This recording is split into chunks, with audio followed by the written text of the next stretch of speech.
नमस्कार दोस्तों। क्या आप जानते हैं कि भारत की सबसे पवित्र नदी गंगा अपने जन्म स्थान पर गंगा कहलाती ही नहीं। उत्तराखंड के हिमालय में दो नदियां भागीरथी और अलकनंदा हजारों वर्षों से बहती हुई एक स्थान पर मिलती हैं और उसी संगम के बाद जन्म लेती है गंगा। लेकिन गंगा की कहानी सिर्फ एक नदी की नहीं है। यह कहानी है स्वर्ग से धरती पर अवतरण की, राजा भगीरथ की तपस्या की और उस रहस्य की जिसे आज भी वैज्ञानिक पूरी तरह नहीं समझ पाए हैं। हिंदू धर्म ग्रंथों के अनुसार गंगा मूल रूप से स्वर्ग लोक में बहने वाली दिव्य नदी थी। कहा जाता है कि राजा सगर के 60,000 पुत्रों को ऋषि कपिल के श्राप से मुक्ति दिलाने के लिए उनके वंशज राजा भगीरथ ने हजारों वर्षों तक कठोर तपस्या की। भगीरथ की तपस्या से प्रसन्न होकर माता गंगा धरती पर आने को तैयार हुई, लेकिन समस्या ये थी कि स्वर्ग से गिरने वाली गंगा की प्रचंड धारा पृथ्वी को नष्ट कर सकती थी।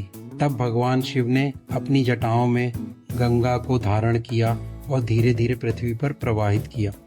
इसी कारण गंगा को भागीरथी भी कहा जाता है, क्योंकि राजा भगीरथ के प्रयासों से ही उनका अवतरण हुआ था। अब बात करते हैं वास्तविक भूगोल की। बहुत से लोग मानते हैं कि गंगोत्री ही गंगा का उद्गम स्थल है, लेकिन वैज्ञानिक और भौगोलिक दृष्टि से कहानी थोड़ी अलग है। गंगोत्री ग्लेशियर के गौमुख से निकलने वाली नदी का नाम भागीरथी है। दूसरी ओर अलकनंदा नदी सतोपंत ग्लेशियर और आसपास के हिमनदों से निकलती है। दोनों नदियां उत्तराखंड के देवप्रयाग में आकर मिलती हैं और यहीं से पहली बार इस संयुक्त धारा को गंगा नाम दिया जाता है। रोचक बात यह है कि जल की मात्रा के आधार पर अलकनंदा नदी भागीरथी से बड़ी मानी जाती है। अलकनंदा अपने रास्ते में 5 प्रमुख प्रयागों से होकर गुजरती है: विष्णु प्रयाग, नंद प्रयाग, कर्ण प्रयाग, रुद्र प्रयाग, देव प्रयाग। इन्हें सामूहिक रूप से पंच प्रयाग कहा जाता है। देव प्रयाग इन सभी का अंतिम और सबसे महत्वपूर्ण संगम है। मैदानी इलाकों में प्रवेश करते ही गंगा का रूप दिव्य और आध्यात्मिक हो जाता है। गंगा सिर्फ एक नदी नहीं, बल्कि इन शहरों की धड़कन है। उत्तराखंड के ऋषिकेश और हरिद्वार से लेकर उत्तर प्रदेश के वाराणसी, काशी और प्रयागराज और फिर बिहार के पटना तक हर शाम गंगा के घाट शंखनाद, मंत्रोच्चार और महाआरती की दिव्य रोशनी से जगमगा उठते हैं। इन सब घाटों पर जब शाम को हजारों दियों की रोशनी और मंत्रों की गूंज के साथ महाआरती होती है तो ऐसा लगता है मानो साक्षात ब्रह्मांड धरती पर उतर आया हो। गंगा की यात्रा का सबसे दिव्य पड़ाव आता है हरिद्वार में कुंभ मेला। एक अत्यंत महत्वपूर्ण और भव्य आयोजन है। यह दुनिया का सबसे बड़ा धार्मिक समागम है। प्रयागराज में जहां गंगा, यमुना और अदृश्य सरस्वती का त्रिवेणी संगम होता है।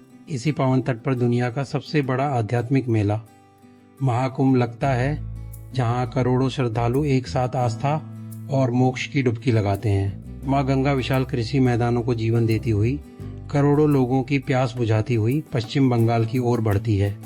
अंततः लगभग 2500 किलोमीटर की अपनी लंबी और पवित्र यात्रा पूरी करने के बाद गंगा पश्चिम बंगाल के गंगा सागर में जाकर बंगाल की खाड़ी के असीम समुद्र में विलीन हो जाती हैं। एक ऐसी यात्रा जो गंगोत्री के बर्फ से शुरू होकर समुद्र की गहराइयों में अमर हो जाती है। गंगा सिर्फ आस्था नहीं, विज्ञान के लिए भी एक पहेली है। गंगा नदी को लेकर सबसे बड़ा वैज्ञानिक रहस्य इसकी असाधारण शुद्धिकरण क्षमता है। सामान्यतः किसी नदी में लंबे समय तक पानी रुकने पर बैक्टीरिया तेजी से बढ़ते हैं, लेकिन गंगा के पानी में एक अनोखी विशेषता देखी गई। कई शोधों में पाया गया कि गंगा के जल में बैक्टीरियोफेज नामक सूक्ष्म वायरस पाए जाते हैं। ये वायरस हानिकारक बैक्टीरिया को नष्ट करने की क्षमता रखते हैं। यही कारण है कि गंगा जल लंबे समय तक खराब नहीं होता।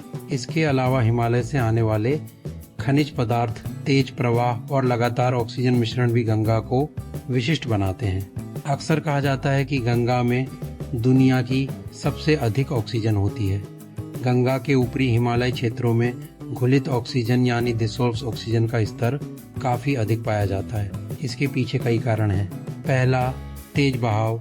दूसरा, चट्टानों से टकराकर बनने वाला प्राकृतिक एरेशन। तीसरा, हिमालय ग्लेशियरों का अत्यंत शुद्ध जल। इन्हीं कारणों से गंगा का पानी जीवों के लिए अधिक अनुकूल माना जाता है।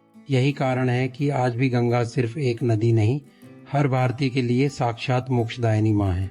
हर हर गंगे अगर आपको ये जानकारी पसंद आई हो तो वीडियो को लाइक, शेयर और सब्सक्राइब करें।